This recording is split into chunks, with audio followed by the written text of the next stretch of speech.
বাংলায় চলছে এসআইআর প্রক্রিয়া। সেই কাজের চাপে অসুস্থ হয়ে পড়ছেন বিএলওরা। চলছে জেলায় জেলায় বিক্ষোভ।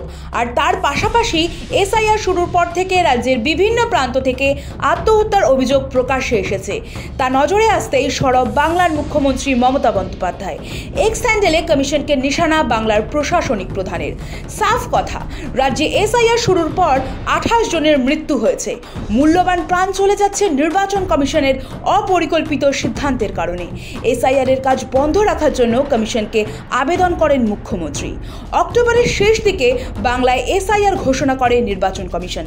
তবে কমিশনের তরফে সাফ জানানো হয়েছিল, যাদের 2002 সালের ভোটার লিস্টে নাম রয়েছে বা পরিবারের কারো নাম রয়েছে তাদের চিন্তার কোনো কারণ নেই। কিন্তু তার সত্ত্বেও এসআইআর নিয়ে আমজনতার মনে হাজার প্রশ্ন ও ভয়, যার পরিণতি হচ্ছে মর্মান্তিক। দেশ ছাড়া হওয়ার আতঙ্কে অনেকে আত্মহত্যা করছেন বলে অভিযোগ। তবে শুধু তাই নয়, বিএলওরা কাজের চাপে আত্মহত্যা করছেন এমনও অভিযোগ উঠছে। দিন কয়েক আগেই পূর্ব বর্ধমান জেলায় ব্রেন স্ট্রোক হয়ে মৃত্যু হয় বিএলও নমিতা হাসদার। মেমারির চক বলরামপুরে 278 নম্বর বুথের বিএলও ছিলেন তিনি। এদিকে পূর্ব বর্ধমানের পর বুধবারই জলপাইগুড়িতে মৃত্যু হলো এক বুথ লেভেল অফিসার অর্থাৎ বিএলওর। অভিযোগ, কাজের চাপে আত্মঘাতী হয়েছেন ডুয়ার্সের মাল ব্লকের নিউ গ্লেনকো চা বাগান এলাকার বাসিন্দা শান্তিমণি ওরাও। বয়স মাত্র 48 বছর। পেশায় অঙ্গনওয়াড়ি কর্মী শান্তিমণি রাঙামাটি গ্রাম পঞ্চায়েতের 20/101 নম্বর বুথের বিএলও ছিলেন। বুধবার ভোরে বাড়ির সংলগ্ন একটি গাছে ওনার ফাঁস লাগানো অবস্থায় তার ঝুলন্ত দেহ উদ্ধার হয়। পরিবারের দাবি, এসআইআর এর কাজের চাপের কারণেই এই চরম সিদ্ধান্ত। এ প্রসঙ্গে সরব মুখ্যমন্ত্রী।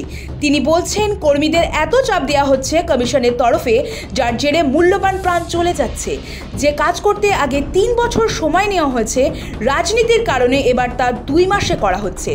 মুখ্যমন্ত্রী অবিলম্বে পরিস্থিতি মোকাবিলায় কমিশনকে পদক্ষেপের আর্জি জানিয়েছেন। যদিও মমতার এই মন্তব্য প্রকাশ্যে আসতেই পাল্টা তোপ দেখেছে বিজেপি। শুরু রাজনৈতিক তরজা।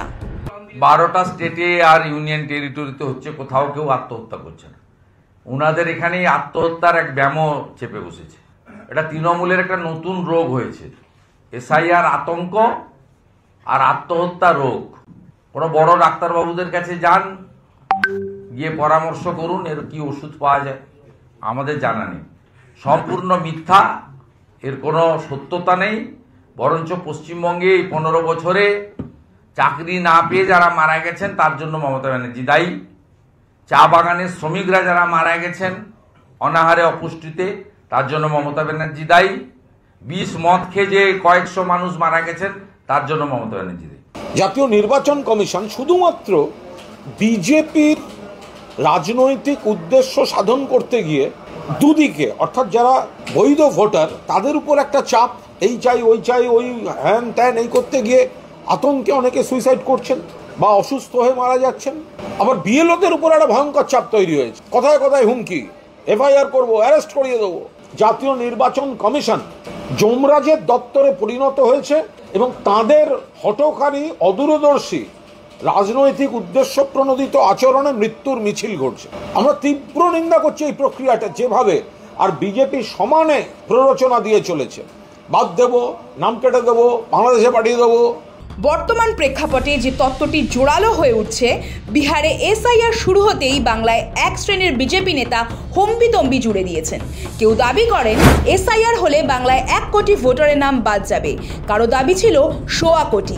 বিজেপি নেতাদের সেই প্রচারে বাংলার অনেক মানুষের মধ্যে আশঙ্কা ছড়িয়ে যায়। তার উপর 2002 সালের তালিকায় নাম ছিল কি ছিল না খুঁজে দেখা, 11 রকমের ডকুমেন্ট জোগাড় করা, ব্যাপারটা অনেকের কাছেই জটিল লাগছে। এমনিতেই কেন্দ্রে নরেন্দ্র মোদী সরকার ক্ষমতায় আসার পর থেকেই কখনো নোটবন্দি, কখনো ব্যাংক অ্যাকাউন্টের সঙ্গে আধার যোগ করা, কখনো প্যানের সঙ্গে আধার লিঙ্ক, কখনো অমুকের সঙ্গে তমুকের লিঙ্ক লেগেই রয়েছে। মমতা বন্দ্যোপাধ্যায়ের একথা বুঝতে বিন্দুমাত্র অসুবিধা হয়নি। ঠিক যেমন নরেন্দ্র মোদী নোটবন্দি ঘোষণা করার পর মুহূর্তেই সাংবাদিক বৈঠক করে মমতা বন্দ্যোপাধ্যায় সবার আগে বিরোধিতা করেছিলেন, এক্ষেত্রেও অনেকটা তেমনই। এবং সে কারণে এসআইআর এর ক্ষেত্রেও গোড়া থেকে প্রতিবাদ করেছেন মমতা। বাংলার গরিব প্রান্তিক সংখ্যালঘু মানুষের সেভিয়ার হয়ে উঠতে চেয়ে তিনি পরিষ্কার জানিয়ে দিয়েছেন, একজন যোগ্য ভোটারের নাম যদি ভোটার তালিকা থেকে বাদ যায় তাহলে তিনি হেস্তনেস্ত করে ছাড়বেন।